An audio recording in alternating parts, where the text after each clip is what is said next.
आज शनी अमावस्या आहे आणि शनी अमावस्याच्या दिवशीच आपण सगळं भाईभक्तांना आपण आरतीचं देखील दर्शन झाले।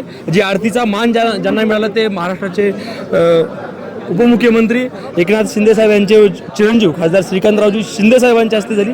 साहेब, एकंदरीत आज पाहायला गेलं तर देशभरातून या ठिकाणी दर्शनासाठी येतात। संपूर्ण भाईभक्तांना काय सांगाल, काय म्हणतात? मोठ्या प्रमाणामध्ये मला वाटतं दर दिवशी शनिभक्त जे आहेत हे या शनी शिंगणापूरला येत असतात। मी अधूनमधून जो आहे तो येत असतो, पण आज मला वाटतं मोठा दिवस आहे आणि मोठ्या प्रमाणामध्ये हजारोच्या संख्येने भाविक इथे येत आहेत। मी देखील मनोभावे जे आहे ही शनिदेवाची पूजा साहेब, सगळ्यांना शुभेच्छा देखील देतो। आज आपल्या हस्ते पूजा आणि आरतीचं देखील झालेलं आहे। आपण कधी कधी येत असता या ठिकाणी दर्शनासाठी, म्हणजे जेव्हा जेव्हा शनिदेव बोलवणार तेव्हा येत राहणार दर्शनासाठी।